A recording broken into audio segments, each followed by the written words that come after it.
Tirupati express. এবার মাঝরাত, তখন অলরেডি বিহার সবই পার হয়ে গেছে, পার হয়ে গিয়ে সাউথ ইন্ডিয়ার ভেতরে মনে হয় আমরা ওদিকে ঢুকেই গেছি। অন্ধ্রপ্রদেশ, অ্যাকচুয়ালি ওটা অন্ধ্রপ্রদেশে পড়ছে, তো ওইদিকে ঢুকেই পড়েছি অলরেডি রাতের বেলা। সকালে আমরা পৌঁছাবো, তো হঠাৎ বিশাল জোর একটা আওয়াজ ট্রেনের মধ্যে, মানে আওয়াজ হচ্ছে। আর জানলা দিয়ে, যেহেতু নন এসিতে ছিলাম তো জানলা খোলাই ছিল, জানলা দিয়ে দেখছি বাইরে আগুন, মানে দুদিকে ট্রেনের আগুন। একটা মেয়েকে বলছে অনেক দিন ধরে জিন ধরেছে, ছাড়াতে পারছে না কেউ।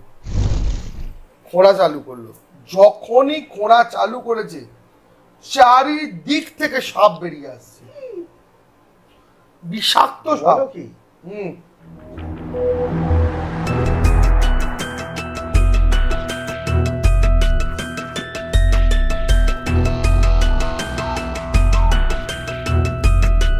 Welcome to southern esoteric investigator. আজকে আমরা আরেকটা নতুন এপিসোডে আপনাদের সামনে হাজির হয়েছি। এপিসোডে যাওয়ার আগে সবাইকে আগে জানাই শুভ বিজয়া, প্রণাম। ছোটদেরকে আমার অনেক ভালোবাসা এবং অভিনন্দন। মাঝখানে বেশ কিছুদিন আমি কোনো ভিডিও আনতে পারিনি, তার জন্য আগেই আমাদের সমস্ত দর্শক বন্ধুর কাছে ক্ষমা চেয়ে নিচ্ছি হাত জোর করে। তার কারণ হচ্ছে আমার কিছু মেডিকেল ক্রাইসিস হয়ে যাওয়ার জন্য ফ্যামিলির মধ্যে আমি সেই সময়টা দিয়ে উঠতে পারিনি, তার জন্য মার্জনা করবেন। কাজে অনেকদিন বাদে আবার চলে এসেছে আপনাদের কাছে আরেকটি নতুন এপিসোড নিয়ে। আজকে আমরা অনেক কিছু আলোচনা করার মুডে ছিলাম, কিন্তু তারপরে চিন্তা করলাম না, বিজয়া এবং শুভ বিজয়ার পরে প্রথম একটা এপিসোড আসছে, তো আপনারা অনেকেই অলৌকিক বা ভৌতিক ঘটনা শুনতে খুব ইচ্ছুক, তো আজকে সেই প্ল্যান করেই এসছি। তো সেই রকমই কিছু কাজকর্ম করব, তো বা সেই ধরনের কিছু আলোচনা আজকে হবে। তো বিশদে যাওয়ার আগে আজকে যেটা মূলত বলবো, আমি প্রত্যেকটা ভিডিওতেই বারবার করে বলি, আবারও বলছি, আপনারা অনেকেই আছেন যারা ভিডিওটা দেখছেন, লাইক শেয়ার এবং সাবস্ক্রাইব করছেন না। হয়তো আপনাদের জন্য এটা খুব একটা বড় ম্যাটার না, কিন্তু এটা আমাদের জন্য, যারা আমরা কন্টেন্ট ক্রিয়েটার বা যারা আমরা পডকাস্ট করি, আমাদের জন্য এটা খুব বড় ম্যাটার করে। কারণ হয়তো এই ভিডিওটা আপনার প্রয়োজন নেই, কিন্তু হয়তো অন্য অনেকের দরকার আছে এই ভিডিওটা। আপনার একটা like and share and subscription, এটা কিন্তু অনেকের কাছে ভিডিওটা পৌঁছে যেতে সাহায্য করবে। যাদের সত্যিই প্রয়োজন তারা কিন্তু এই কন্ট্যাক্টটা পাবে শুধুমাত্র আপনাদের এইটুকু সাপোর্টের জন্য। তো আমি আবারও বলবো, যারা যারা চ্যানেলে নতুন তারা বেল আইকন প্রেস করে সাবস্ক্রিপশনটাকে অন করে দেবেন, সাবস্ক্রাইব করে নেবেন চ্যানেলটাকে। তাহলে আমরা আগামী দিন যত ভিডিও আপলোড করব, নতুন নতুন ভিডিও, সেই ভিডিওগুলো সব থেকে আগে আপনাদের কাছে পৌঁছে যাবে। এবং ভালো লাগলে লাইক শেয়ার এন্ড সাবস্ক্রাইব করতে ভুলবেন না। এবং সেই সঙ্গে বলে রাখি, এই মুহূর্তে ভিডিওর নিচে দুটো নাম্বার আসছে। প্রথম যে নাম্বারটি, সেই নাম্বারটি হচ্ছে আমাদের সদাত অফিসিয়াল নাম্বার, আর 2 নম্বর নাম্বারটি হচ্ছে আমাদের আজকে সম্মানীয় অতিথি অবধূত সুরজিতানন্দ ভৈরব, আমাদের শ্রদ্ধেয় গুরুজি, পরম আদরের গুরুজি।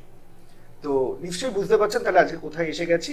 তো আজকে আরেকবার আমরা গুরুজির শরণাপন্ন হয়েছি বিজয়ার পরে, কারণ মাঝখানে অনেকদিন ভিডিও করা হয়নি, আমরা দিতে পারিনি, বিভিন্ন রকম কাজে আমরা প্রত্যেকে ব্যস্ত ছিলাম। আর যেরকম আমি বললাম ভিডিওর শুরুতেই, যেটা আমার সমস্যার মধ্যে আমি পড়ে গেছিলাম, সেই কারণে আমি করে উঠতে পারিনি।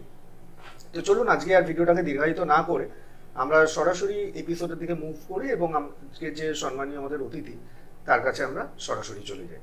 চলুন। জয় শ্রী মহাকাল। জয় শ্রী মহাকাল। সকলকে শুভ বিজয়া, আর তোমাকে তো অবশ্যই শুভ বিজয়া। আমাদের টোটাল টিমকে শুভ বিজয়া, এবং আমাদের টোটাল টিমের তরফ থেকে সকল দর্শকদের, সকল ভক্তদের সবাইকে শুভ বিজয়া। বলো কেমন আছো? বল, পুজো কেমন? এই পুজো ভালোই কাটলো, নবরাত্রি করা হয়েছিল। তারপর এমনি পুজোর সময়টা আমাদের কাজের চাপটা একটু বেশি থাকে, তারপর নিজস্ব কিছু সাধনা থাকে, তো মোটামুটি এখনো সেই রেসটা চলছে, কারণ কালী পুজো অবধি এগুলো চলতেই থাকবে। আচ্ছা, তার মধ্যে থেকেও সময় বার করে আমাদের।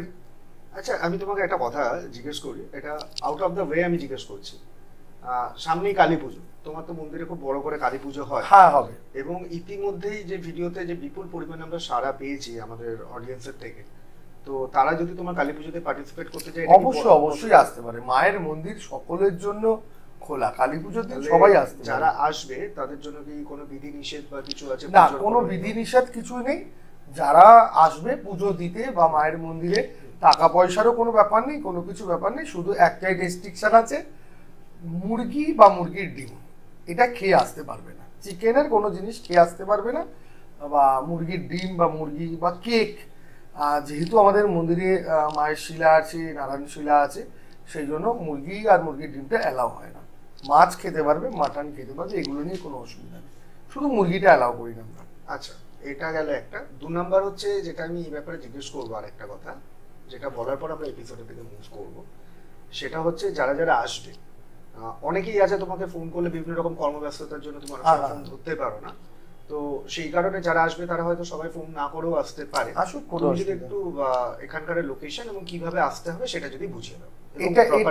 এটা আমাদের ভিডিওর কমেন্টের মধ্যে আমরা দিয়ে দেবো। আচ্ছা, ধরো অনেক এরকম বললাম বুঝতে পারো, কমেন্টে লিখে দিয়ে দিলে তাহলে সুবিধা হবে। ওকে। আচ্ছা, তো আজকে যেটা আমি প্রথমেই শুরু করলাম, যে অনেকদিন আমরা অনেক কিছু তত্ত্বকথার উপরে গেছি, আগামী দিনে আমার আরো যাবো, কারণ তন্ত্র তো মহাসমুদ্র, একদিনে শেষ করা সম্ভব না। আজকে যেটা আমার মূলত এটা আমাদের দর্শক বন্ধুদের জন্য এটা শুভ বিজয়ের প্রীতি, শুভেচ্ছা এবং অভিনন্দন শেয়ার করার একটা মাধ্যম বলতে পারো। আমি চাই ওনাদের কাছে এটা কিছু গিফট করতে, তো সেই কারণে আমি তোমাকে প্রথমেই আসি। আজকে বেশি আমরা অন্য কিছুতে যাব না, যদিও অনেকটা রাত হয়ে গেছে ভিডিওটা করতে করতে।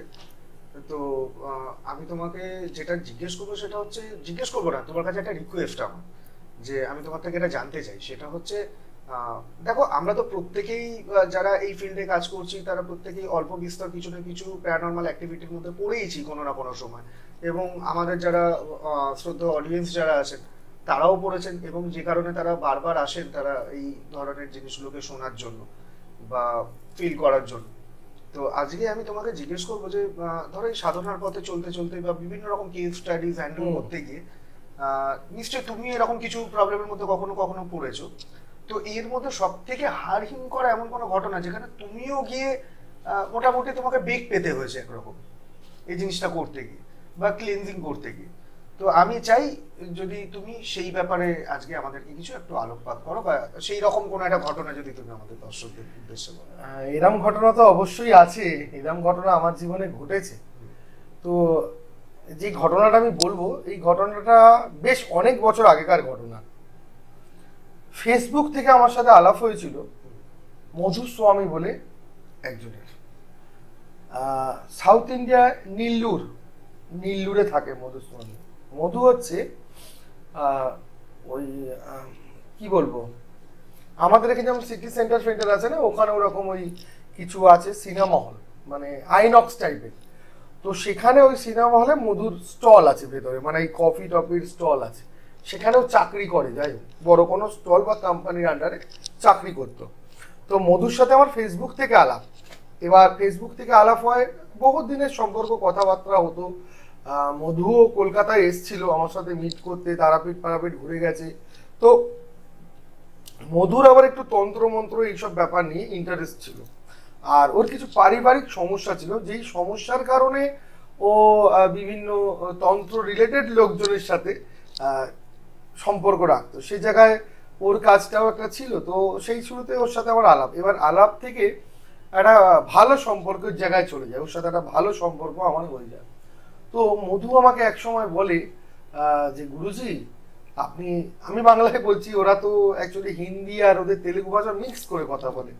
তো যাই হোক, তো আপনি যদি নীল্লুরে আসেন খুব ভালো হয়, এখানে একটা জায়গা আছে, একটা জঙ্গলের ভেতরে একটা জায়গা, সেখানে কিছু জিনিস আছে, ওটা একটু বার করে দিতে হবে।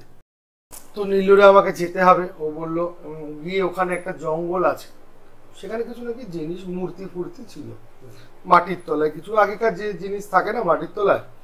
তো কয়েকজন চেষ্টা করেছে, খুঁড়েছে, সেরকম ভাবে কিছু বার করতে পারেনি, কিন্তু ওরা একদম জায়গাটা মার্কিং করে রেখেছে যে জিনিস আছে ওখানে, এটা কনফার্ম, এটা ওরা কনফার্ম করি। তো আমাকে মধু বললো তুমি চলে এসো সুরজিৎদা। তো ঠিক আছে, প্ল্যানিং করলাম একটা। তো জেঠুর কথা তো তোমাদের আগেই বলেছি, জেঠু যে আমার গুরুদেব ছিলেন, আমার তো জেঠুর কাছেই প্রথম দিচ্ছে অ্যাকচুয়ালি তো মৌনি বাবার কাছেই, সেটা তো একটা বৃহৎ ঘটনা আছে, তো আগে বলা আছে। তো তারপরে তো অ্যাকচুয়ালি জেঠু আমাকে এই মানে এই পথে সমস্ত কিছু ম্যাক্সিমাম পুজো পাঠ যা বলো অনেক কিছু আমি জেঠুর কাছ থেকেই শিখি। তো জেঠুকে জিজ্ঞেস করলাম কি করা যায়।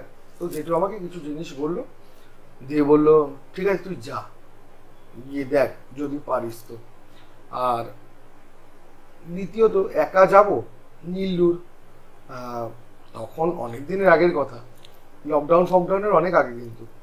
তো একা একা নীলুর যাব একটা চাপের ব্যাপার, যেহেতু স্টেটের বাইরে টোটালি। তো যাই হোক, তো মিন্ময় বলে আমার একটা গুরু ভাই ছিল।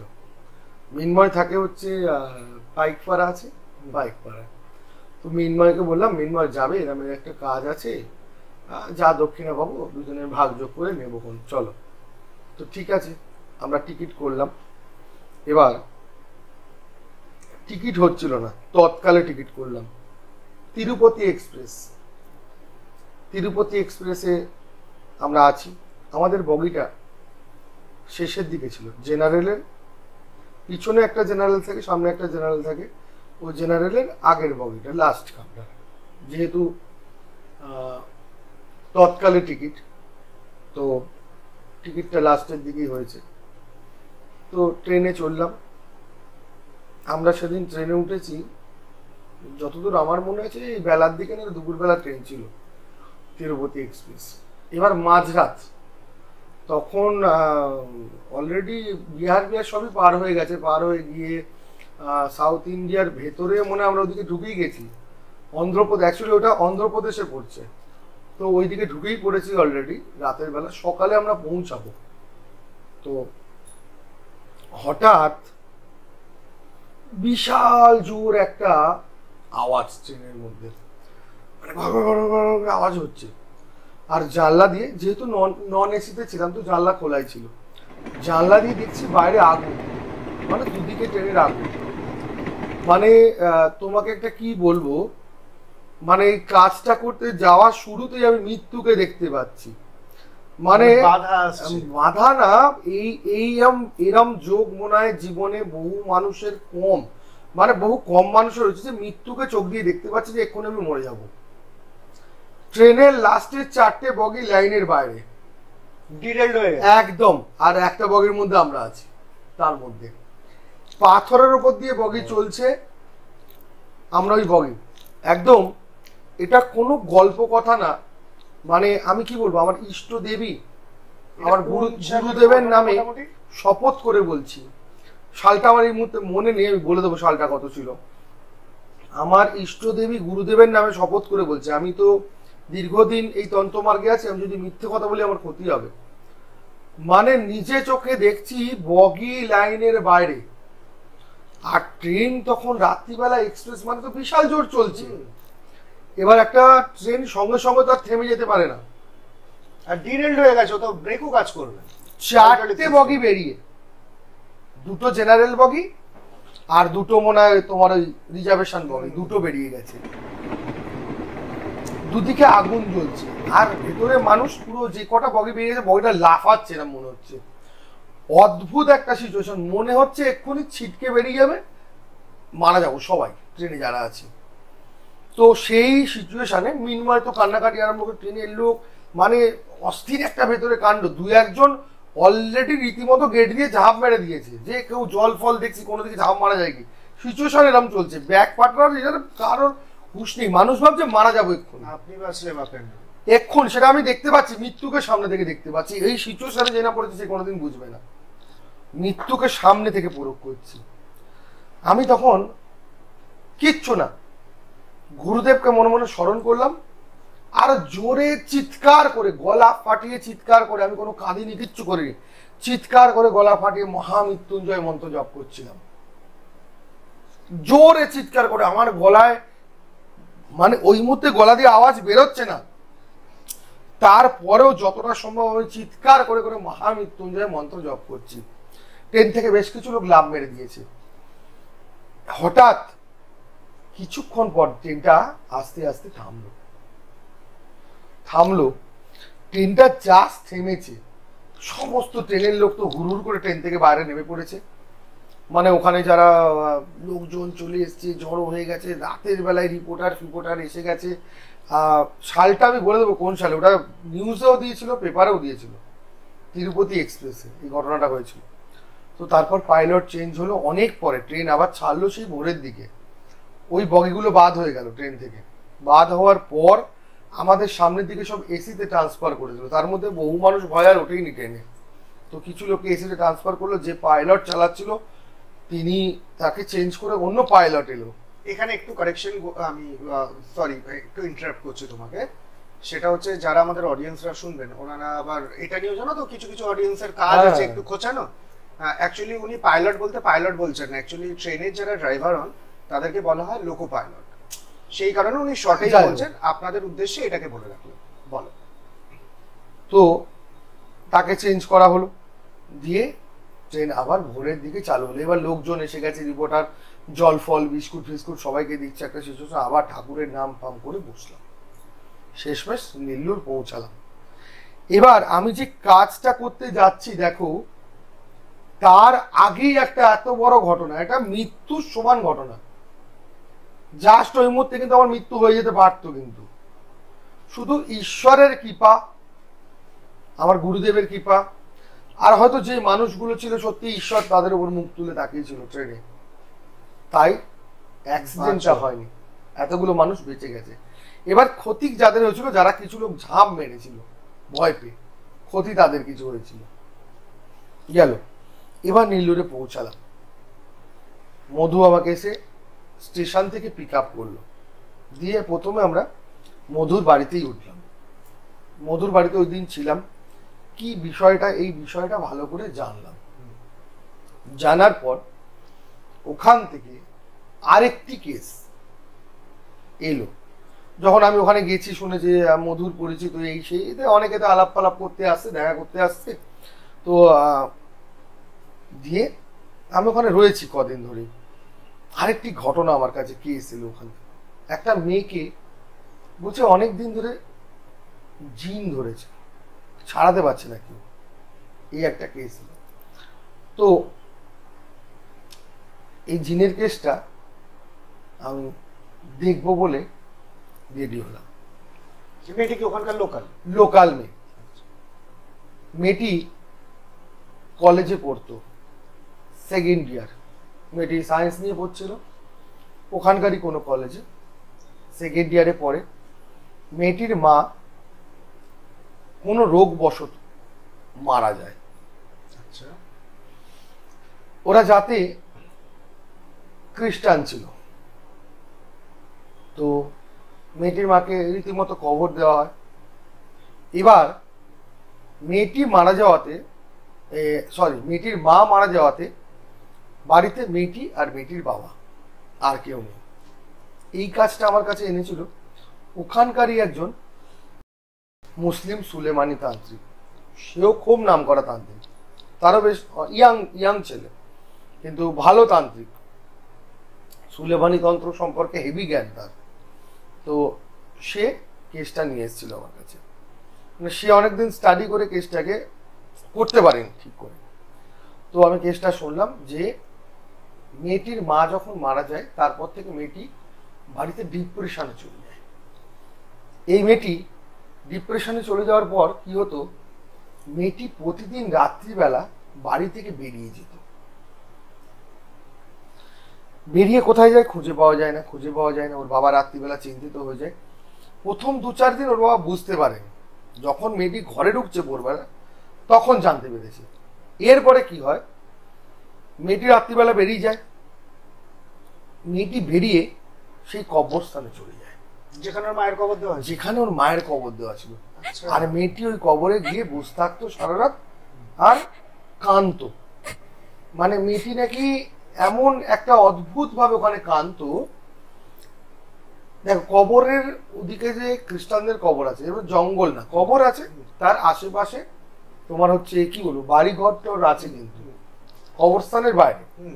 তো সেখান থেকে অনেকে নাকি কান্নার আওয়াজ শ্মশান থেকে পেয়েছে, মানে কবরস্থান থেকে পেয়েছে।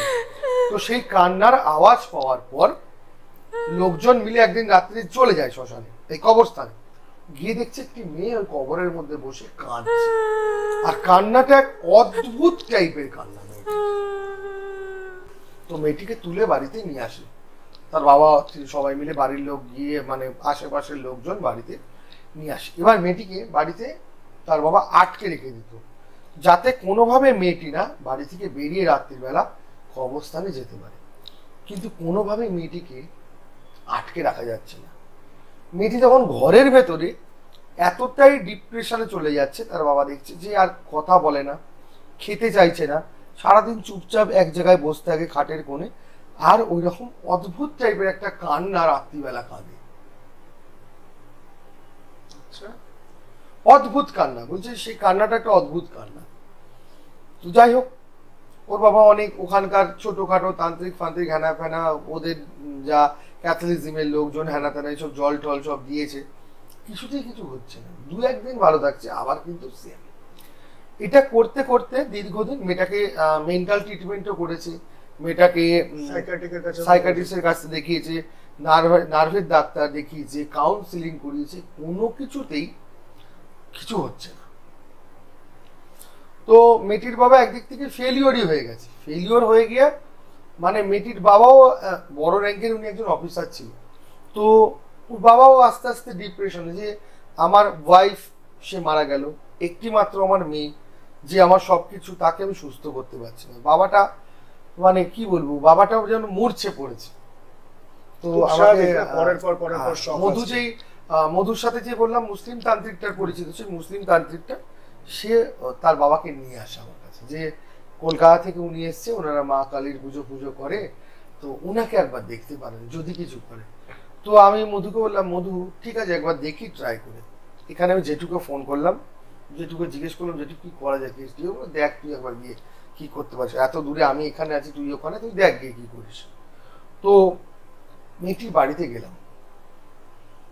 মেয়েটি দেখছি আমাকে দেখে, মেয়েটি খাটের ওপরে বসেছিল, দরজা যখন খুললো, খাট থেকে নেমে গিয়ে সোজা ঘরের একটা কোণে গিয়ে এরম ভাবে একটা চাদর মুড়ি দিয়ে চলে গেছে, একটা চাদর মুড়ি দিয়ে বসে গেছে, মানে কোনোভাবে হাইট করে নিজেকে আমার সামনে থেকে হাইট মানে বার করতে, বেরোতে চাইছে না চাদরের ভেতর থেকে।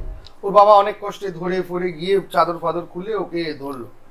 তো যাই হোক, ও তো আমার দিকে তাকাচ্ছে না, মুখ ঘুরিয়ে নিচ্ছিলাম, দেখে বুঝতে পারলাম যে চান করে না, চুল আসে যায় না, খায় না। ওর একটা পরিস্থিতি, একটা মানে ভৌতিক পরিস্থিতি ও নিজেকেই একটা বানিয়ে ফেলেছে, মানে প্রেত পজিশন হলো আমরা যেগুলো জানি সেই রকমই একটা সিচুয়েশন। এবার তো ওই যে তান্ত্রিকটা ছিল আরেকজন মুসলিম তান্ত্রিক, এবার তার সাথে আমি একটু আলোচনা করলাম, মেয়েটিকে দেখলাম ভালো করে। দেখার পর স্টাডি করে আমি যা দেখলাম, মেয়েটিকে অ্যাকচুয়ালি ওর মা কিন্তু ধরেনি। ও যেই রাত্রিবেলা কবরস্থানে যেত, ওখানে বসে বসে যে কাঁদতো, এই যে যাওয়া আসার মধ্যে ওকে কিন্তু জিন অ্যাট্রাক্ট করেছে। আচ্ছা, ওকে জিন ধরেছে। ওই যে কবরস্থানে যেত, গিয়ে রাত্রিবেলা কাটাতো, গিয়ে কান্নাকাটি করতো, তার মাঝখানেই ওকে ধরে নিয়েছে, পজেস্ট করে নিয়েছে। হ্যাঁ, ওকে জিনে ধরেছে। এবার জিনকে ছাড়ানোর আগে কিছু সিস্টেম আছে। জিনকে দেখতে হবে। জিন সম্পর্কে আমরা সোশ্যাল মিডিয়াতে অনেক গল্প শুনে থাকি, কিন্তু জিন যে ধরেছে একটা মানুষকে, সে জিনকে যদি চোখে না দেখা যায়, তাহলে সেই জিনকে কখনো ছাড়ানো যাবে না। আর জিনকে চোখে দেখার একটা প্রসিডিওর আছে। জিনকে খালি চোখে এরম মানুষের মতো বা এরম কোনো অবয়ব বা এরম কিছু দেখা যায় না। জিনকে দেখতে গেলে আয়নায় দেখতে হয়। এবার শুধু আয়না হলেই হবে না, সেই যে আয়নাটি ব্যবহার করা হয় জিনকে দেখানোর জন্য, আমরা যে বাড়িতে আয়না ব্যবহার করি, সেই আয়নার একদিকে সীসা থাকে, কিন্তু জিন দেখার যে আয়না হয় সেটা দুদিকে সীসা থাকে। একটা জিনিস, আমরা যে আয়না ব্যবহার করি তার সামনের দিকে তাকালে আমরা মুখ দেখতে পাই, পিছন দিকে তাকালে ঢাকা দেওয়া। কিন্তু জিন দেখার যে আয়না হয়, তার পিছন দিকেও দেখা যায়, সামনের দিকেও দেখা যায়, দুদিকেই দেখা যায়। এবার সেই আয়নাটাকে রক্ত মাখিয়ে ভালো করে, যে কোনো পশুর রক্ত,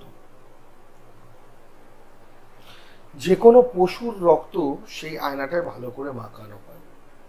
মাখিয়ে সেই আয়নাটাকে একটি কালো কাপড় দিয়ে মুড়ে দেওয়া হয়। মুড়ে দিয়ে একটু জলের মধ্যে সেই আয়নাটাকে চুবিয়ে দেওয়া হয়। এবার 7 দিন লাগে সেই আয়নাটাকে জিন দেখার জন্য পোক্ত তৈরি করতে। এই 7 দিনে 7খানা নামাজ পাঠ করা হয়। দেখো এই নামাজটা আমার কাছে লেখা আছে, ওই যে সুলেমানি তান্ত্রিকটা ছিল তার থেকে আমি নামাজটা লিখেছিলাম। আমি কিন্তু নীলুরে প্রায় 22 দিন ছিলাম এই কাজটার জন্য, প্রায় 22 দিন আমায় থাকতে হয়েছিল। আমার সাথে যে মিন্ময় গেছিল, মিন্ময় একটু চাপ খেয়ে গেল, ভয় খেয়ে গেল যে সব করতে গিয়ে আমার ফ্যামিলিতে কোনো ক্ষতি হয়ে যাবে, কিছু হয়ে যাবে, ও চলে গেল। আর ঠিক আছে তুমি চলে যাও, কিন্তু আমি করবো। আমার বরাবর সবকিছুর মধ্যে একটা কিউরিসিটি আছে। মৃত্যু তো জীবনে একবারই আসবে, সে যেখানে খুশি মরতে পারি, মৃত্যু তো হবেই। একটা মৃত্যু যোগ কাটিয়ে টেনে এত বড় একটা মৃত্যু যোগ কাটিয়ে এখানে এসেছি, কিছু তো করেই যাব, করেঙ্গে ইয়া মারেঙ্গে, আমি এরম টাইপেরই লোক। তো আমি সুতরাং কাউকে ভয় পাই না। আমি একমাত্র আমার গুরু, আমার ঈশ্বর ছাড়া আর কাউকে ভয় পাই না এই দুনিয়ায়। তো এই 7 দিনের 7টা নামাজ ডেইলি 40 বার করে এক একটা নামাজ পড়তে হয়। এখানে রবিবার, সোমবার, মঙ্গলবার, বুধবার, বৃহস্পতিবার 7 দিনের 7খানা নামাজের মন্ত্র আছে। এই সুলেমানি তান্ত্রিকটা যেখানে ছিল ওখানে উনি আমায় লিখিয়েছিল। আর জিন সম্পর্কে কিছুটা আমিও একটু পড়াশোনা করেছিলাম। এটা ফার্স্ট টাইম আমার জিন দেখব।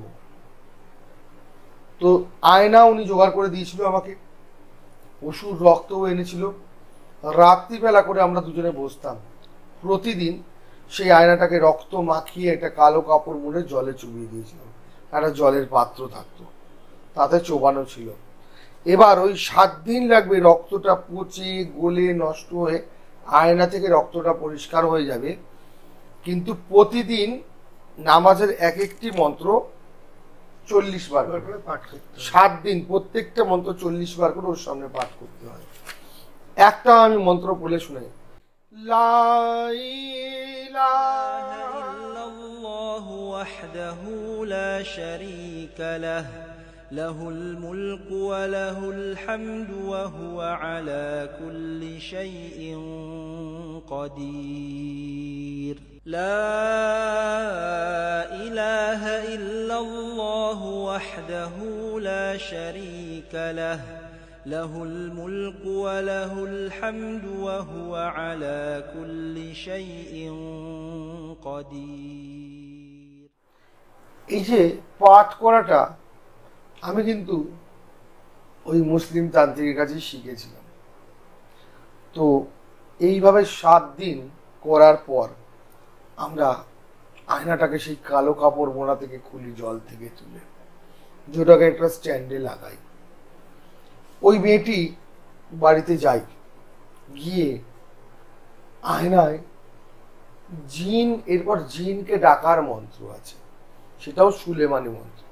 কোন রকম আমাদের হিন্দু মন্ত্র দিয়ে জিনকে ডাকা যায় না, সুলেমানি মন্ত্র অ্যাপ্লাই করি জিনকে ডাকা হয়।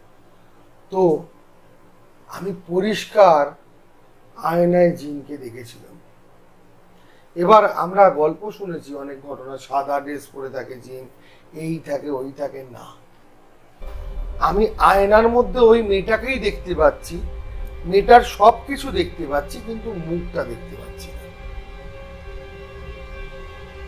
মেয়েটার মুখ ছাড়া ওই আয়নার মধ্যে দুটো মেয়েটাই আসছে, মানে আলাদা কোনো অবয়ব দেখছে না। ওই মেয়েটাকে দেখতে পাচ্ছে আয়নার মধ্যে, কিন্তু ওর মুখ নেই, বাকি সব আছে।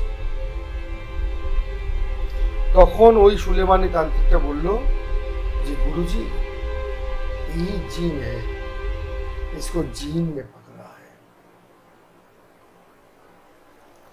এরপর জিন ছাড়ানোর অ্যাপ্লাই। অলরেডি আমি 9 দিন হয়ে গেছে ওখানে আছি, তখনও মেয়েটাকে কিছু করে উঠতে পারিনি। কিন্তু আমি যে কাজের জন্য গেছিলাম সেই কাজটা তখনও স্থগিত, যে এই মেয়েটাকে নিয়ে পড়েছি, কারণ এটা বেশি ইন্টারেস্ট লেগে গেছিল আমার। 9 দিন আমরা রেডি করলাম এই সব কিছু। এবার 9 দিন পর মেয়েটার বাড়িতে আমরা গেলাম, মেয়েটার বাবার সাথে কথা বললাম। মেয়েটার বাবার থানা পুলিশে হাত আছে, উনি বড় র্যাঙ্কে চাকরি করতেন। তো বললো কোনো ভয় নেই গুরুজি। আমার একটা ভয় লাগবে, আমি একটা কলকাতাতে গেছি, একটা অন্ধ্রপ্রদেশ আলাদা জায়গা, যদি কোনো, তো আমিও ভয় পাই না কোনো কিছু। মৃত্যুকে আমি ভয় পাই না, মৃত্যু যখন তখন আসতে পারে। একটা মানুষ এখানে বসে আছে, পাখা খুলে মাথায় পড়ে যেতে পারে, মৃত্যু হতে পারে। আমি রাস্তায় চলছি, স্ট্রোক হয়ে মৃত্যু হতে পারে। তো মৃত্যুকে ভয় পেলে হবে না, মৃত্যু ভয়কে জয় করতে হবে। তো আমি তখন এইসব ভেবে মনকে জাগিয়ে যে কোনো ভয় নেই, করে যাব। তো ওই মুসলিম তান্ত্রিকটা অনেক সাথ দিয়েছিল, তো দিয়ে আমরা শুরু করলাম। পুরো বাড়ির মধ্যে গন্ডি লাগিয়ে ওই মুসলিম তান্ত্রিক অনেক কিছু করলো, তার সাথে আমি আমার গুরুদেবের কৃপায় যতটুকু আমার সাধন বলে অ্যাপ্লাই শুরু করলাম। ওই মুসলিম তান্ত্রিকটা একদিকে ওর মুসলিম ক্রিয়া সুলেমানি ক্রিয়া শুরু করেছে, আর আমি একদিকে আমার যজ্ঞ চালু করেছি। দুজন দুদিন হলো, মেয়েটা ছটপট করছে, লাফাচ্ছে, অনেক কিছু হচ্ছে, কোনোভাবে ছাড়ানো যাচ্ছে না। 3 দিন কেটে গেল, 4 দিন, 5 দিন, 6 দিনের দিন সেই জিনটা মেয়েটাকে ছেড়ে বেরিয়ে গেল। এই যে আমরা 6 দিন ওই বাড়িতে কাজ করেছি, আমার জীবনের একটা ইতিহাস। কাজ করার পর সত্যি যে এই ভূতে ধরা বা জিনে ধরা কি হয় আমি তখন জেনেছিলাম। আমরা যে বর্তমানে যেগুলো দেখি, একে ভূতে ধরছে, ওকেই ধরছে, ম্যাক্সিমাম মাথার রোগ এগুলো, হয় ডায়মেনসিয়া, নালে হিস্ট্রিয়া, নালে মেন্টাল ডিসঅর্ডার। কিন্তু ওই মেয়েটার কিন্তু অরিজিনাল জিন ধরেছিল, যেটা আমি চোখে দেখেছিলাম। মেয়েটিকে এরাম শুয়ে থাকতো রাত্রিবেলা, আমরা পরিষ্কার বুঝতে পারতাম ওর সাথে কেউ সহবাস করছে। আমরা স্বচক্ষে পরিষ্কার বুঝতে পারতাম মেয়েটির সাথে কেউ সহবাস করছে। আর যখনই আমরা আমাদের ক্রিয়া চালু করতাম, ওর উপরে অ্যাপ্লাই করতাম, ছটপট করতো মেয়েটা। মেয়েটাকে আমরা বেঁধেও কখনো রাখতে পারতাম না, অটোমেটিক দড়ি ফড়ি ছিঁড়ে ফেলে দিত। একটা মেয়ে, 2nd ইয়ারে পড়া মেয়ে, অটোমেটিক দড়ি ফড়ি ছিঁড়ে ফেলতো। আর মেয়েটার নিজে থেকে জামা ফামা ছিঁড়ে ফেলে দিত, খুলে ফেলে দিত। আর এক্সট্রা করে কাপড় চোপড় মেয়েটার বাবা সবসময় রেখে দিত আমাদের সামনে। ও যতবার জামা ফামা ছিঁড়তো গিয়ে চাপা দিয়ে দিত জামা ফামা দিয়ে। তো মেয়েটাকে ঠিক করার পর, এরপর যে কাজের জন্য আমি ওখানে গেছিলাম, নীলুরে একটি জায়গায় বলেছিলাম মাটির তলায় কিছু জিনিস আছে। তো এই কাজটা আমার মেটার পর ওদের আমার প্রতি একটা আলাদা ভালোবাসা, একটা জায়গা বলো, একটা হৃদ্যতা তৈরি হয়ে গেল, যে মেয়েটা এত দিন পর সুস্থ হয়েছে। তো মেয়েটাও আমার খুব ভক্ত হয়ে গেল। ও বাবা তো খুব খুশি, যথেষ্ট পরিমাণে তখনকার দিনে আমাকে যা দক্ষিণা দিয়েছিল, মানে আমার চিন্তার বাইরের দক্ষিণা ওটা। এবার হলো, এবার যে কাজে গেছিলাম, এই জঙ্গলের মধ্যে বললাম কিছু জিনিস ছিল, ওটাও সেই মুসলিম তান্ত্রিকেরই কন্ট্যাক্ট। তো যাই হোক, একদিন রাতের বেলা সেই জঙ্গলে, যদি আমার একটু লাগছিল কেমন, যে রাত্রিবেলা সমস্ত লোকই তখন মধু ছাড়া তো আর কেউ আমার চেনা পরিচিত নেই, সব সন্ধ্যা গন্ডার লোক যাচ্ছে গাড়ি ফাড়ি নিয়ে। আর সব জায়গায় কি ওদের গুলি গালা ছোট ফোট 2-4টেকে মেরে দেওয়া ওদের কাছে ওসব কোনো ফ্যাক্টর না। তো কে কুরুল মুরুল সেই তোমার কি বল শাবল ফাবল নিয়ে আছে, রাত্রে করবে। তো গেলাম, আমাকে স্পটে নিয়ে গেল। এবার এরা খাবার দাবার সব লোডিং করে নিয়ে গেছিল, স্পটে বসে এরা সব খাওয়া দাওয়া করলো, এই করলো আমা করলো। রাত 12টায় আমরা কাজ চালু করবো। তাহলে ঠিক আছে। এবার আমি একটা জায়গা মার্কিং করলাম, ওরা জায়গা মার্কিং করেই রেখেছিল। তো রাত্রিবেলা ওরা সবাই খেয়ে দিয়ে রেডি, এবার আমরা কাজে বসবো রাত 12টায়। মানে কি বলবো, মানুষ হয়তো শুনলে ভাবে গল্প কথা বলছে, গল্প কথা নয় এটা। যখন মাটি খোঁড়া শুরু হলো, আমি একটা জায়গায় মার্কিং করলাম যে এখানটায় কিছু আছে। এবার লোকে বলতে পারে আপনি মার্কিং কি করে করলেন? অঞ্জন বিদ্যা বলে একটা বিদ্যা আছে আমাদের তন্ত্রে, যেখানে গিরগিটি মেরে তার চোখের মনির যে গিলটা থাকে সেটাকে নিয়ে কাজলের সাথে মিশিয়ে তৈরি করতে হয়। 45 দিন লাগে। এগুলো আমি আগেই রেডি করা আমার কাছে ছিল। আর একটি কাপড় লাগে, ওইটা দিয়ে কাজল বানিয়ে চোখে পরে আর একটি সাদা কাপড় থাকে আমাদের, ওটাও মন্ত্রপুত করা, সেটাকে চোখে বাঁধতে হয়, বেঁধে দেখতে হয় যে মাটির নিচে কিছু আছে কিনা। তো ওটা করে আমি সব নিয়ে গেছিলাম সরঞ্জাম, করে বার করলাম যে এই জায়গাটায় কিছু আছে, এর সাথে যেটা আমাদের লাগে। দেখো এই শিকড়টা দাও, এটা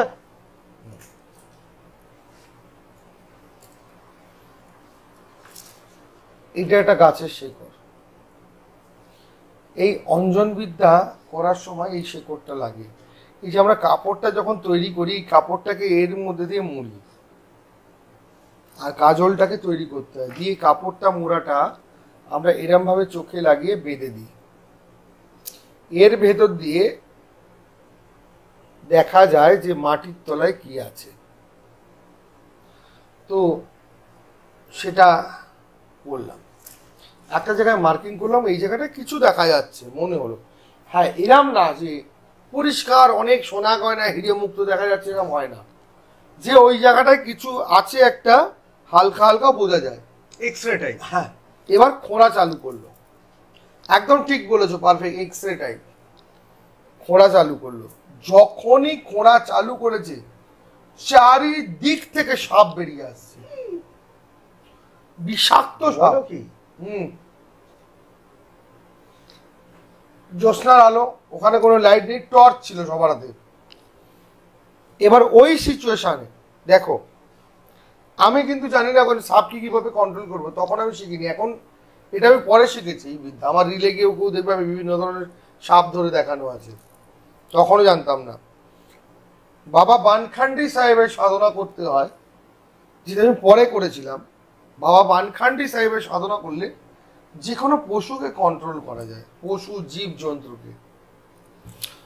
তো ওই সিচুয়েশনে ওই যে মুসলিম তান্ত্রিক ছিল আমার সাথে, উনি কিন্তু ওই জায়গাটা কন্ট্রোল করে একটা গন্ডির শাখা স্যাট মেরে দিয়েছিল, যার ভেতরে সাপ ঢুকতে পারেনি। সাপ কিন্তু বাইরে, গন্ডির ভেতরে ঢুকতে পারছে না। খোঁড়া হলো, খোঁড়ার পর 4 থেকে 5খানা মূর্তি বেরিয়েছিল, আর বেশ কিছু হিরে ওর ভেতর থেকে বেরিয়েছিল। হিরে? বলো কি? দেখো, এটা অনেকেই জানে, তার মধ্যে একটা হিরে আমার হাতে এখনো আছে, স্মৃতি। আর একটা আমি রেখে দিয়েছিলাম, রেখে না ছিল আমার তারা মায়ের মুকুটে লাগানো ছিল, কিন্তু সেটা খুলে রেখেছি বাই চান্স, কারণ মায়ের অনেক সোনা গয়না লোকে পুজো করে, মালা ফালা দেয়, অনেক সময় সোনা গয়নাগুলো চলে যায়, এই জন্য হিরেটা আমি মায়ের মুকুট থেকে খুলে আলাদা করে রেখে দিয়েছি। এই যে এত বড় একটা হিরে, এটা কিনে পড়ার মতো আমার সামর্থ্য ছিল না, এটা কিন্তু ওইখান থেকে বার করেছিল, এটা কিন্তু হিরে।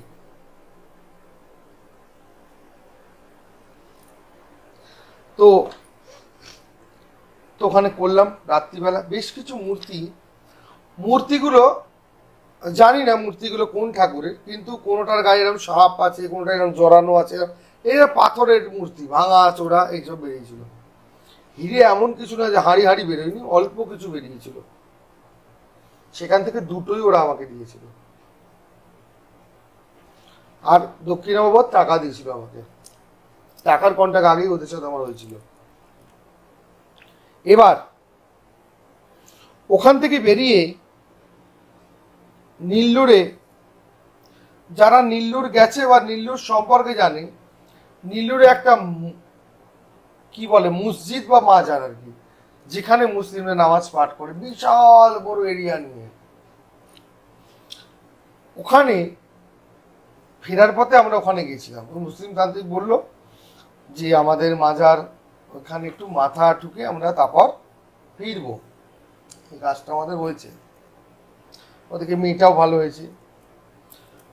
তুমি বললে বিশ্বাস করবে না তন্ময়দা, আমি ঈশ্বরের নামে শপথ করে বলছি, যদি আমি মিথ্যে বলে থাকি, যখন ওই মাজারে ঢুকলাম, ওরা বলে অজু করে, অজু, হাত পা ধুয়ে বাথরুম করে, একটা বড় জলাশয়, ওখানে সবাই হাত পা মুখ ধুচ্ছে। আমরা রাত্রিবেলা গেছি, অনেক তখন রাত্রি না, প্রায় ভোর হতে যায় আর কি, কিন্তু আলো ফোটেনি, অন্ধকার। দেখছি এরকম শয়ে শয়ে মানুষ শুয়ে আছে ওখানে, শয়ে শয়ে মানুষ শুয়ে আছে, বিশাল বড় এরিয়া নিয়ে ওটা মসজিদটা। নীলডুরে কেউ থাকলে বা নীলডুর সম্পর্কে আরো আইডিয়া থাকলে জানবে, শয়ে শয়ে মানুষ ওখানে শুয়ে আছে। মানে এত মানুষ এখানে শুয়ে কেন?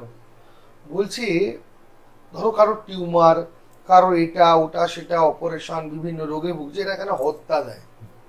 বলছে এখানকার যে দোয়ারগা সাহেব আছে, উনি নাকি রাতের বেলায় এসে তাদের অপারেশন করে দেয় ঘুমে ঘুরে।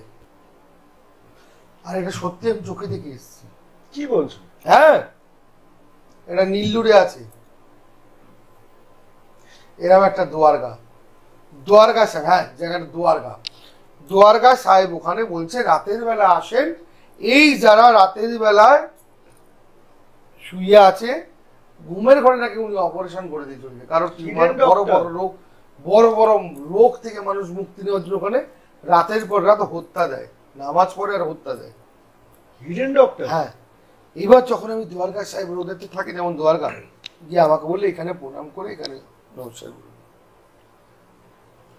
করে আমি মাথাটুকু প্রণাম করছি। একটা বয়স্ক বুড়ি কাপড় মুড়ি দিয়ে মাথা এরম করে দিয়ে এরম ভাবে বসছিল। তোমায় কি বলবো, ওদের ওখানকার ভাষায়, মানে অন্ধ্রপ্রদেশের ভাষায় বিড়বিড় বিড়বিড় করে আমাকে দেখে যা ইচ্ছে নয় তাই বলছে। আমি বুঝতে পারলাম, কারণ ওনার এক্সপ্রেশন আর কথা শুনে আমি বুঝলাম যে এটা বোঝা যায় তো মানুষ ভালো কথা বলে তার এক্সপ্রেশন খারাপ বলে, যে উনি আমাকে অনেক কিছু উল্টো পাল্টা বলছে, গালমন্দ করছে বেশি। হ্যাঁ।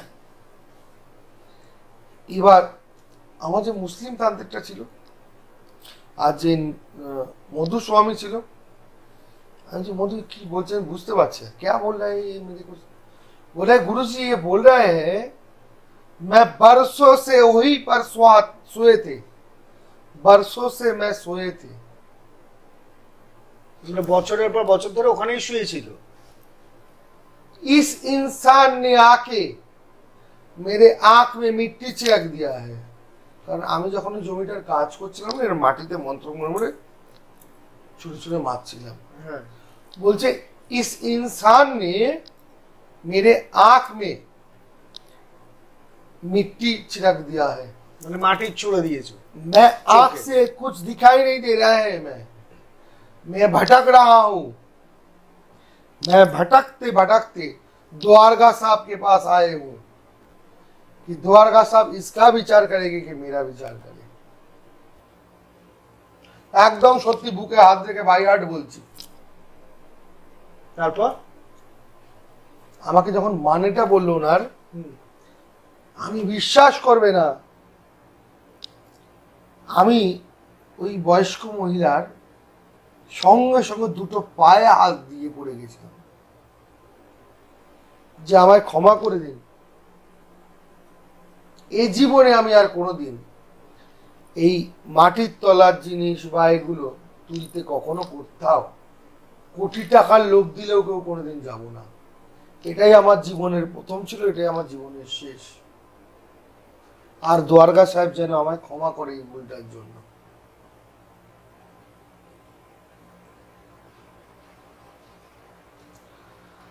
এবার ওইখানে আমি হত্যা দিলাম সেদিন রাত্রে ভোরবেলা, যে কি করলে এনার চোখের মধ্যে যে আমি মাটি মেরে দিয়েছি অজান্তে এনার চোখটা ঠিক হবে।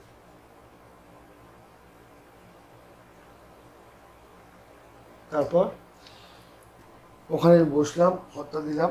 ওখানকার মৌলবী যে ছিল সে এসে আমাকে বলল, আপনি আপনার অজান্তেই করেছেন, তো যাই হোক আপনি বিসমিল্লাহ রহমানের দোয়াই দিন।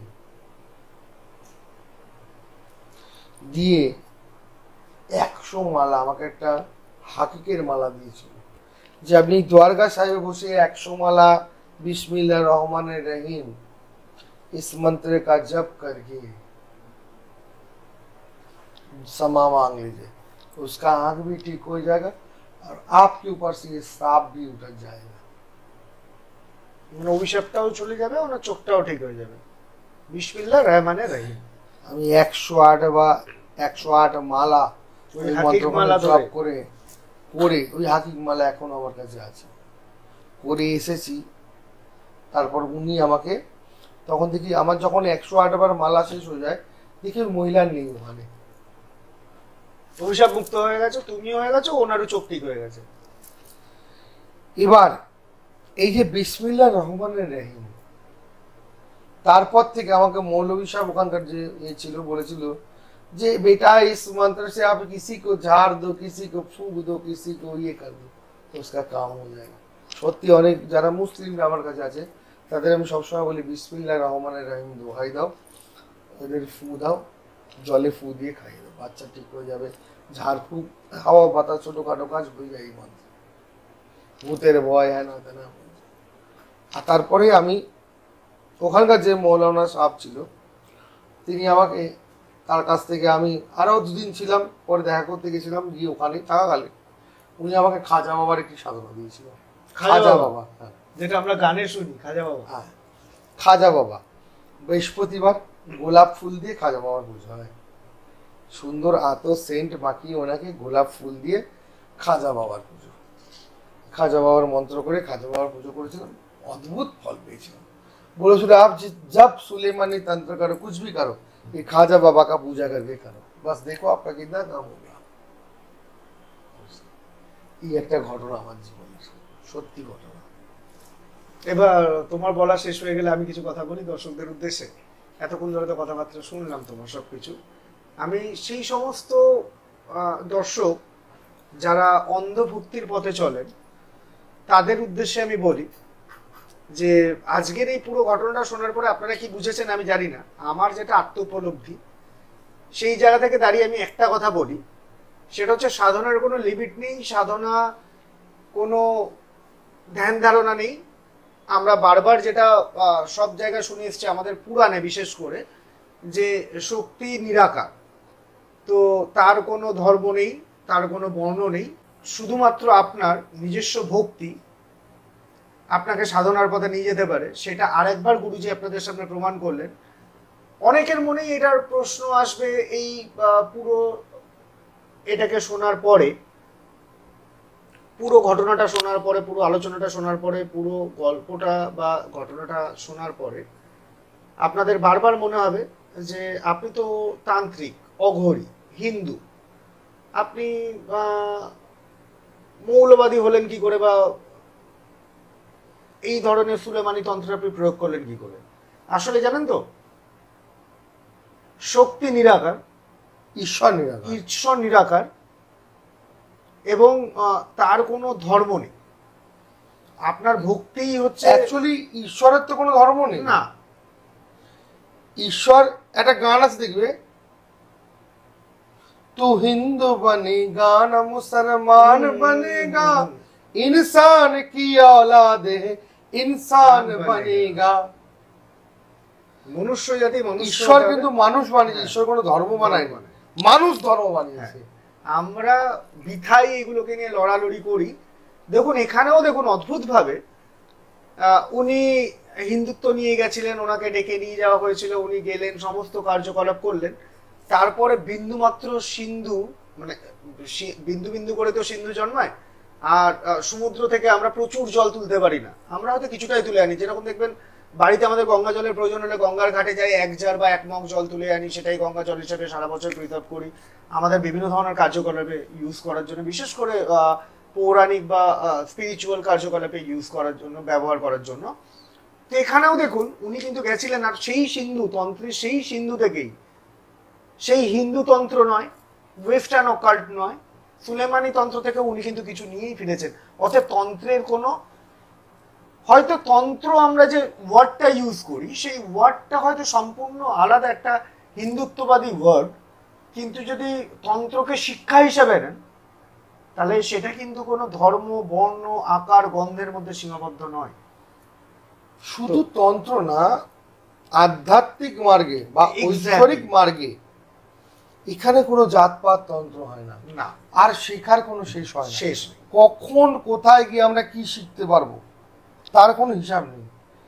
একটা ছোট মানুষ থেকে, একটা বড় মানুষ থেকে, বয়স্ক থেকে বাচ্চা, কখন কার কাছে কি শেখা যায়, শেখার কোনো শেষ নেই। এই জন্য বলা হয় না কোনো অহংকার করো না জীবনে, আমি সর্বে সরা, আমি না না কি বলছে, আমি সব বাপের ওপরেও বাপ থাকে। আর শেখার তন্ত্র এমনই একটা মার্গ, শুধু তন্ত্র না, কি বললাম, ঐশ্বরিক মার্গ, এমনই একটা মার্গ যেখানে শিখে শিখে শিখেও শেষ করা যায় না। প্রতি মুহূর্তে, প্রতি পদে পদে এখানে শিক্ষা নিতে হয়। ধরো একটা বড় ডাক্তার বা একটা কার্ডিও সার্জন বলো, একটা নিউরো সার্জন বলো, একটা অর্থোপেডিক সার্জন বলো, প্রতিদিন নতুন নতুন কেস, নতুন নতুন স্টাডি, প্রতিদিন স্টাডি করতে হয়। আর একজন সাধককে, সাধকের কাজই হলো স্টাডি করা, রিসার্চ করা সেটার উপরে। হাজার মানুষের হাজার সমস্যা, প্রতিদিন একটা নতুন দিন, সেই নতুন দিনকে কিভাবে জানা, এটাকে স্টাডি করা কাজ। কিন্তু যাই হোক, এখানে আমি আরেকটু সিনাপসিস যাব, আরো একটু ছোট করে আমি বলি। সেটা হচ্ছে, যারা যারা যে ভিডিওটা দেখছেন সবাই সবকিছু শুনছেন, আমি জানি না আপনাদের এরপরে বহু হয়তো প্রশ্নের সম্মুখীন আমাদের সবাইকে হতে হবে, প্রচুর কমেন্ট পাবো, আমি আশা করছি এই ভিডিওটার পরে প্রচুর কমেন্ট পাবো। কিন্তু তৎসত্ত্বেও আমি একটা কথা বলতে বাধ্য হচ্ছি, যে ধরুন আমরা যারা এই সাধন মার্গ নিয়ে কথা বলছি, আমরা নিমিত্ত মাত্র, আমাদের শুধুমাত্র যেটুকুনি উপরওয়ালা দিয়েছেন, মুখে কথা বলার ভাষা দিয়েছেন, বোঝার মতন শক্তি দিয়েছেন, আমরা ঠিক সেইটুকুনি কাজে লাগাচ্ছি। ঠিক সেই জায়গায় দাঁড়িয়ে এই আজকের যে সমস্ত এটা নিয়ে আমরা যেটা নিয়ে আলোচনা করলাম, যেটা নিয়ে আমি এতক্ষণ ধরে একটা কথাবার্তা বললাম আপনাদের উদ্দেশ্যে, হয়তো আপনাদের প্রত্যেকের হয়তো ভালো লাগবে, হয়তো অনেক কিছু প্রশ্ন উঠে আসবে। আপনারা কিন্তু কেউ প্রশ্ন করতে পিছপা হবেন না, কারণ আমরা জবাব দিতে পিছপা হই না। কারণ সদাতের একমাত্র মূল মোটো হচ্ছে শিক্ষা বিস্তার করা, অশিক্ষার মধ্যে মানুষকে ফেলে রাখা নয়। তো আজকে সেই জায়গা থেকে আজকে একটা সুন্দর চমৎকার ঘটনা শুনলেন। এবার আগামী দিন মার্কেটে কিছু ট্রেন্ড চলছে, আপনারা সবাই দেখেছেন, বিভিন্ন জিনিসপত্র নিয়ে চলছে, যেরকম ইন্ডিয়ান অকাল্ট নিয়ে চলছে, সেরকম ওয়েস্টার্ন অকাল্ট নিয়ে চলছে। তো বিভিন্ন জিনিস নিয়ে অনেক কিছু চলছে আধ্যাত্ম জগতে। তো আমার মনে হয় এই 2025-এ আমার দেখা সেরা যে মানুষ বড্ড বেশি আধ্যাত্মিক কথায় জড়িয়ে পড়েছেন বা আধ্যাত্মিক হয়ে পড়েছেন, যে কারণে যে জিনিসগুলো নিয়ে এতদিন কোনো আলোচনা হতো না, এখন দেখছি প্রচুর আলোচনা হচ্ছে। আমার খুব ভালো লাগছে। সেই সমস্ত দর্শক বন্ধুদেরকে আমি আমার প্রণাম জানাই এবং জানিয়ে আমি আজকের এই পর্বের আরেকটু এগিয়ে যাই। সেটা যে গুরুজি, আমি রিসেন্টলি কিছু পডকাস্টে শুনলাম, কিছু না, একটা পডকাস্টে আমি শুনলাম, আমি আজকে বেশ কিছু খুব ক্ষুরধার প্রশ্ন তোমাকে করতে চলেছি, তুমি কিছু মনে করো না। না না, কারণ প্রশ্ন না করলে মানুষ জানবে না। অনেকেই আছে হয়তো প্রশ্ন করে উঠতে পারে না, কিন্তু তাদের মনে আসে চিন্তা ভাবনা। তো আমি আমার কিছু প্রশ্নের মাধ্যমে সেই ধ্যান ধারণাগুলো আজকে ক্লিয়ার করে দিতে চাই। প্রথম হচ্ছে, আমি একটা জায়গায় গিয়ে শুনলাম যে মানুষ মৃত্যুর সময় তার যখন বডি পোড়ে শ্মশানে, তখন সে তার বডি পোড়ার পুরো ওই দৃশ্যটা সে উপলব্ধি করে সামনে দাঁড়িয়ে, এবং তারপরে তাকে নাকি তার যে কামনা বাসনা যেগুলো নিয়ে মরছে, মানে নর্মাল লোকের কথা বলছি, যেগুলো নিয়ে তারা মারা যাচ্ছেন, তাদের সেই সুপ্ত বাসনাগুলোকে পরিপূর্ণ করার জন্য 40 থেকে 46 দিনের মধ্যে তাদেরকে আবার জন্মগ্রহণ করতে হয়, মানে বাধ্যতামূলক। এবং যারা আমরা স্পিরিচুয়াল বা আধ্যাত্মিকতার মার্গে যারা আমরা চলি, তাদের জন্য নাকি সেটা 80 থেকে 86 দিন বাধ্যতামূলক। এখন আমার কাছে দুটো প্রশ্ন। গরুর পুরাণ অনুযায়ী প্রত্যেকটা মৃত্যুকে ডিফাইন করা আছে, এবং বিশেষ করে যে অপঘাতে মৃত্যু, মানে যেগুলোকে আমরা ঘৃণ্য থেকে ঘৃণ্যতর অপরাধ বলে ধরি, অপঘাতে মৃত্যু মানে আমরা ধরে নিই ঘৃণ্য থেকে ঘৃণ্যতর অপরাধ, তাদের জন্য শাস্তি বিধানও করা আছে। কিন্তু যে মানুষটা সুইসাইড করে মারা যাচ্ছে, সেও তো নর্মাল মানুষের মধ্যেই, কিন্তু যত সুইসাইড করছে তার ক্যাটাগরিটা আলাদা হয়ে যাচ্ছে, জনিটা আলাদা হয়ে যাচ্ছে। তো সেই মানুষটা কি 40 থেকে 46 দিনের মধ্যে জন্মগ্রহণ করতে পারে? তাহলে তার শাস্তি বিধানটা গরু পুরানো যেটা বলা হলো সেটা কিন্তু মিথ্যে প্রমাণ। প্রথম কথা, তুমি মৃত্যুর আগে তোমার কিছু মনে হতেই পারে যে তোমার কিছু কামনা বাসনা বাকি রয়ে গেছে, তার মানে তুমি পাপ কার্য করে তুমি মৃত্যু হয়েছে তোমার, তারপরেও তোমার জন্ম হবে, মনুষ্য জন্ম, 1 নম্বর। 2 নম্বর হচ্ছে যারা বলছে সাধক, যে সাধক দেহত্যাগ করছেন, সাধক মানে তাদের মৃত্যু আমরা বলি না, আমরা বলি দেহত্যাগ। যিনি দেহত্যাগ করছেন সাধনা সেই চূড়ান্ত পর্যায়ে গিয়ে, তার তো এই ইহ জগৎ থেকে সবকিছু প্রাপ্ত হয়ে গেছে, সে তো সবকিছুর ঊর্ধ্বে গিয়ে দেহত্যাগ করছেন। সে দেহত্যাগ তো স্বেচ্ছায় করে সাধক বা সাধিকা। তো সেক্ষেত্রে তিনি আবার মনুষ্য জীবনে ফিরে আসবেন কেন? আমাকে যদি এটা একটু ক্লিয়ার করে বলো। আমি একটা কথা বলি, মানে অতি বাস্তব হয়ে বলবো। একদম। এই কথাগুলো কারা বলছে? যারা বিভিন্ন পডকাস্টে বলছে, বিভিন্ন আমরা ইউটিউব চ্যানেলে দেখতে পাচ্ছি, ফেসবুকে দেখতে পাচ্ছি। আলটিমেট যদি বলি, তারা কিছু মনে করবেন না, হাত জোর করছি, করে খেতে হবে তো আপনাদেরও। আলটিমেট মৃত্যুর পরে কি হয়, যে না মরেছে সে কোনোদিন বলতে পারবে না। বাস্তব কথা। যে বেঁচে আছে সে কোনোদিন বলতে পারে না, সে যত বড়ই মহারথী হোক, যত বড়ই যে হোক, যতক্ষণ না কেউ মরেছে ততক্ষণ জানতেই পারবে না মৃত্যুর পর কি হয়। বাকি যে যা বলছে, আমিও যদি কিছু বলে থাকি, মন গড়া গল্প। মৃত্যুর পরের গল্প, ধরো আমিও যদি কিছু বলে থাকি, আমি শুধু অন্যকে বলছি না, আমি আমাকেও বলছি, যদি মৃত্যুর পরে এই হয়, আত্মা এখানে ঘুরছে, ওখানে যাচ্ছে, সে সেখান থেকে আসছে, এতদিন পর জন্মাচ্ছে, এত কিছু করছে, আলটিমেট টিআরপি হওয়ার জন্য মিথ্যে কথা বলা হচ্ছে। আমি কি বললাম? আমিও যদি বলে থাকি মিথ্যে বলছি, কারণ মৃত্যুর পর আলটিমেট কি হয়, যে মরেছে সেই জানে, বাকি কেউ জানে না। কোথাও লিপিবদ্ধ আর যে মরেছে সে কোনোদিন মরে যাওয়ার পর ফিরে আসে না। আজ পর্যন্ত তোমার বাপ, তোমার ঠাকুরদা ফাকুরদা, অনেকেই, আমার বাবা মা সবাই মরে যাওয়ার পর কেউ ফেরত আসেনি না। তা তাদের মুখে শুনেও নি মৃত্যুর পর কি হয়েছে।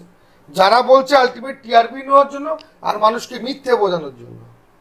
সে নিজেও জানে যে কি সে দেখতে পায়নি, আর যারা শুনছে তারাও জানে যে সেও কিছু দেখতে পায়নি, কারণ সে মরবে তবে না জানবে মৃত্যুর পর কি হয়। আর একটা সাধক, এবার আসুন, একটা সাধকের মৃত্যু হয় না, দেহত্যাগ হয়। সাধক হচ্ছে নিজের ইচ্ছায় দেহত্যাগ করে, দেহত্যাগের পর তার এই জন্ম মৃত্যুর চক্র থেকে সে বেরিয়ে যায়। তার আর জন্ম নেওয়ারই কোনো প্রশ্ন নেই, তাহলে এই জন্ম মৃত্যুর চক্র থেকে সে বেরিয়ে যায়। তাহলে এতদিন পর তার জন্ম হবে, এতদিনের কোনো প্রশ্নই নেই। সাধনা তাহলে করবে কেন? সাধনা আলটিমেট মানুষ করে, সাধনা আলটিমেট করে এই জন্ম মৃত্যুর চক্র থেকে বেরিয়ে আসার জন্য। অনেকে বলে মুক্তি লাভের জন্য, ভুল ধারণা। মুক্তি তো, আমি তো মুক্তই। তোমাকে কেউ বেঁধে রেখেছে? না। তুমি যদি মনে করো দৌড়ে গিয়ে বাসের তলায় চলে যেতে পারো, তুমি যদি মনে করো এক্ষুনি বাড়ি যেতে পারো, তুমি যদি মনে করো এক্ষুনি বেশ্যাপট্টি যেতে পারো, তুমি যদি মনে করো তোমার বইয়ের কাছে যেতে পারো, তুমি যদি মনে করো কোথাও যেমন এখানেই বসে থাকো গেটের গোড়ায় আমার, তাই পারবে। তাহলে আলটিমেট তুমি মুক্ত। তাহলে সাধনা মানে মুক্ত হওয়া না, তুমি মুক্তই। তুমি ভাবছো আমি মুক্ত নয়, মুক্তি লাভ করবো, মুক্তি লাভ করবো। সাধনা করার কারণ হচ্ছে জীবন মৃত্যুর চক্র থেকে বেরিয়ে আসা।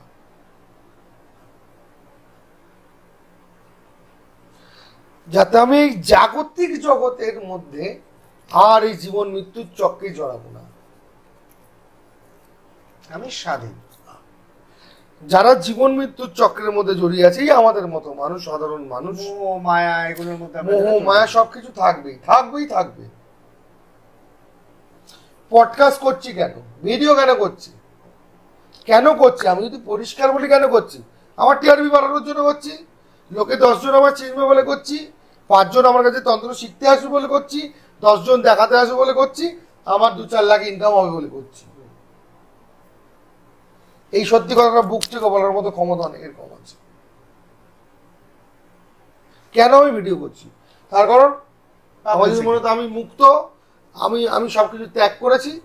ত্যাগ আমি সেদিনই করবো যেদিন মৃত্যুর দোরগোড়ায় চলে যাব, যেদিন আমি সব ছেড়ে বেরিয়ে যাব, তখন আমি ত্যাগী। তখন আমি গেরুয়া পরবো। এখন জামা পড়েছি, ভালো গোল্ডেন ফ্রেমের চশমা পড়েছি, হাতে 4টে আংটি পরছি, কিন্তু যখন আমি মনে করো আমি সত্যি ত্যাগী, সবকিছু ছেড়ে যখন আমি বেরিয়ে যাবো, তখন আমি ত্যাগী। তার আগে আমি ত্যাগী না। আচ্ছা। আর সাধনার সত্যি কথা বলতে, সাধনা করার একটাই কারণ, জন্ম মৃত্যুর চক্র থেকে বেরিয়ে আসা, এই জাগতিক জগৎ থেকে বেরিয়ে যাওয়া। চমৎকার উত্তর দিয়েছো তুমি। আশা করি আমাদের দর্শক বন্ধুরা যারা আছেন তারা বুঝবেন এবং সঠিক পথে যাবেন। যে এখান থেকে আমি তোমার কাছে আরেকটা প্রশ্নে আসবো, সেটা হচ্ছে এই যে আমরা যারা জাগতিক সংসারে বসবাস করি, আমরা বিভিন্ন সময় না যখন বিপদে পড়ি তখন প্রভুর স্মরণ করি, এবং যখন সেটা সামাল দিতে পারি না তখন আমরা বিভিন্ন বাবাজি গুরুজির কাছে যাই, দৌড়াই।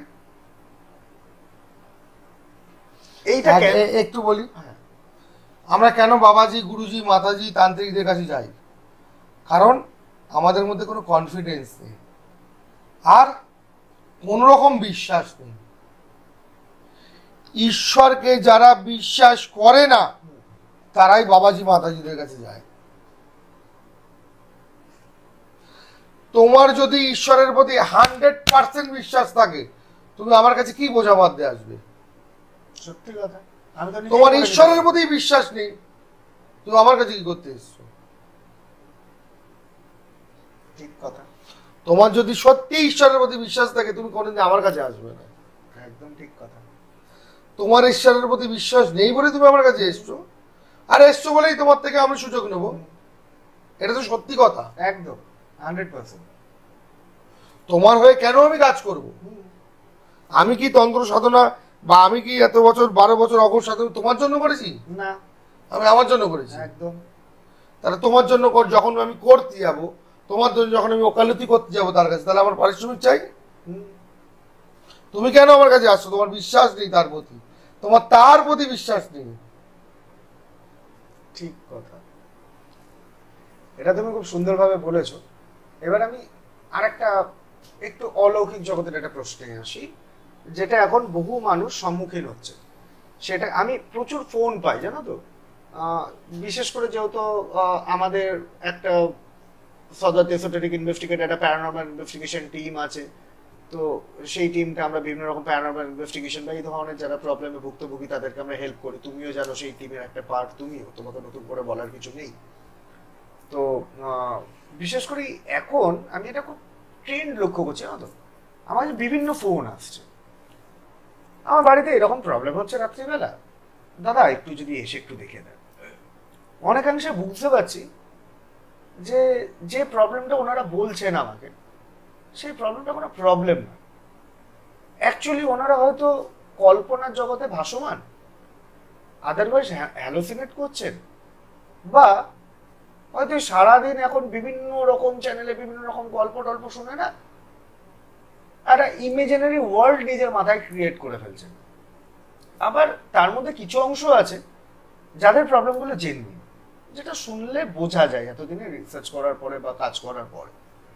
তো তুমি তাদের উদ্দেশ্যে কি বল? আমি রেমেডিস, কোনো টোটকা? না, রেমেডির থেকে আমি সবার আগে যেটা বলবো, আগেও আমি বলেছিলাম ভিডিওতে, যে আপনার কোনো একটা বিষয় নিয়ে যে সন্দেহ হলো যে ওখানে একটা ভূত আছে বা কিছু আছে, আগে আপনি ডাইরেক্ট ফেস করুন। চ্যালেঞ্জ একদম আগে আপনি ডাইরেক্ট ওখানে চলে যান। এরম কোনোদিন ভারতবর্ষের ইতিহাসে প্রমাণিত ঘটনা যে ভূত এসে গলা টিপে কাউকে মেরে দিয়েছে। এই যে মানুষ কথায় কথায় ভূত দেখে ভয় পেয়ে যায়, ভূত শুনে ভয় পেয়ে যায়, এই যে আমরা হাজারটা পডকাস্ট দেখি, এগুলো আসলে মানুষ এগুলো দেখে তো, দেখে দেখে মানুষের মনে একটা ভূত ঢুকে গেছে।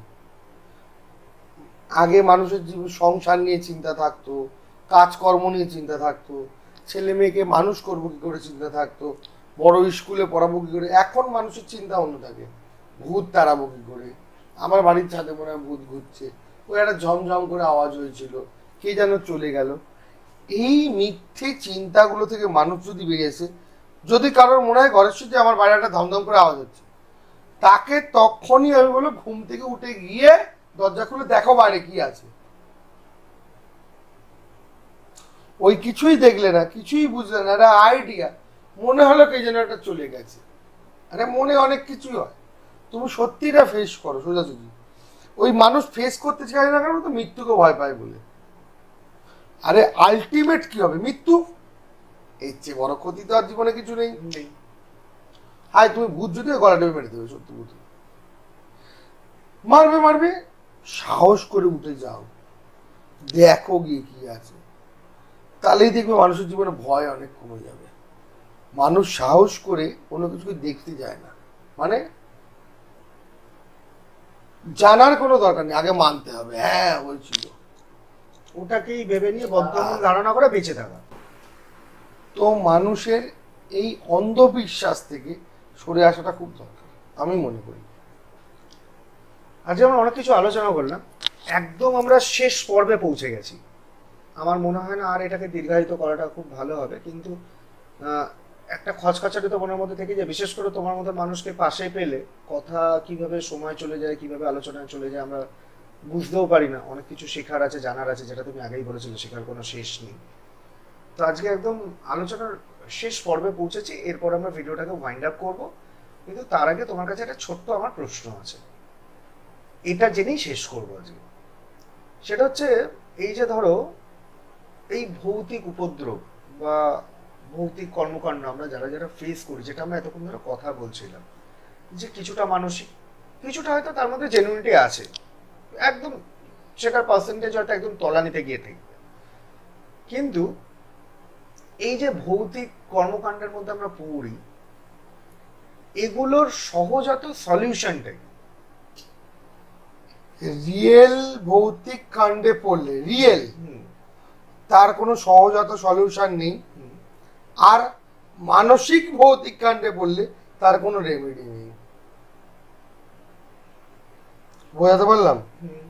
কেউ যদি মানসিক ভাবে এই ভৌতিক কাণ্ডে পড়ে, মানে আদৌ কোনো ভৌতিক কাণ্ডে সে মানসিক ভাবে পড়েছে, তার কোনো রেমেডি নেই। তার রেমেডি হলো ডাক্তার দেখানো, মেন্টাল ডাক্তার। আর রিয়েল পড়লে তখন সহজাত কোনো জায়গা নেই, তখন বড় বিশিষ্ট কাউকে ডাকতে হবে সেই জায়গাটা কন্ট্রোল করতে পারবে। ক্যান্সার হলে ডাক্তারের কাছে যেতে হবে ট্রিটমেন্টের জন্য। আমি এই জায়গা থেকে তোমাকে মানে যে প্রশ্নটা আমি করছিলাম, প্রশ্নটা ক্লিয়ার হলো না বলে আমি তোমাকে আরেকবার রিপিট করছি। মানে এই ধরো যারা যারা অরিজিনালি প্রবলেমে পড়েছে, তাদের একটা আইডেন্টিফিকেশন, একটা মার্ক থাকবে তো, মানে যারা হয়তো তাদের যে পড়েছে সে হয়তো বুঝলো না, কিন্তু তার আত্মীয় পরিজন, আত্মীয় স্বজন বা বাড়ির লোকজন তারা অন্তত বুঝতে পারবে এবং কেয়ার করবে। এই বোঝার আইডেন্টিফিকেশন মার্কগুলো কি কি?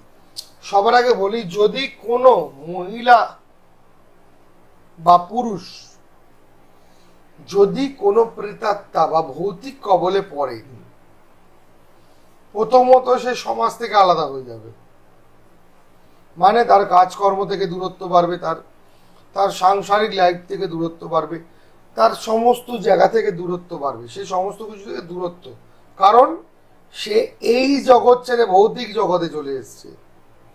এবার ওই জগতে যাওয়া মানে হয়তো সে অতিরিক্ত খাবে, নাহলে খাওয়া দাওয়া প্রায় বন্ধ করে দেবে, হয়তো বাথরুমের জলের মধ্যেই বসে থাকবে, শাওয়ার চালিয়ে হয়তো সারাদিন বসে আছে জলের বালতি জল ঘেটে যাচ্ছে, নয়তো কোনো চানই করবে না, সে জামা কাপড় চেঞ্জ করবে না, তার গা থেকে একটা গন্ধ, আষ্টে গন্ধ পাওয়া যাবে, আষ্টে গন্ধ বা এটা কি বলে স্যাঁতস্যাঁতানি গন্ধ, আর তার শরীর আস্তে আস্তে স্ট্রেট থেকে ব্যান্ড হতে থাকবে, পুজো হয়ে যাবে। এই জিনিসগুলো সিমটম গুলো তার উপর ধরা পড়বে। আর চোখের ক্ষেত্রে চোখ দেখে চোখের নিচে কালি পড়ে যাবে, চোখের যে কালারের চেঞ্জিং আসবে, সাদা পাটটায়, মানে আমরা যেটাকে ধরো যদি কারোর হেপাটাইটিস বি পজিটিভ হয়, তার চোখের যে কালার হবে, একটা আত্মার কবলে পড়া বা ভৌতিক কবলে পড়া ব্যক্তির চোখের কালার রং হয়ে যাবে আস্তে আস্তে। আচ্ছা, কারণ সে এই জগতে নেই, সে অন্য জগতে তখন বিচরণ করছে, তো তার দৃষ্টিটা অলরেডি বোঝাবে। দেখবে উচ্চ মার্গের সাধকদের একটা দৃষ্টি আলাদা হয়, তো সুতরাং সেই রকমই হবে যারা ভৌতিক মার্গে চলে গেছে তাদেরও দৃষ্টিটা অন্যরকম হয়ে যাবে। ভাষাগত পরিবর্তন কিছু? ভাষাগত পরিবর্তন, তার গলার ভয়েস চেঞ্জ হয়ে যেতে পারে।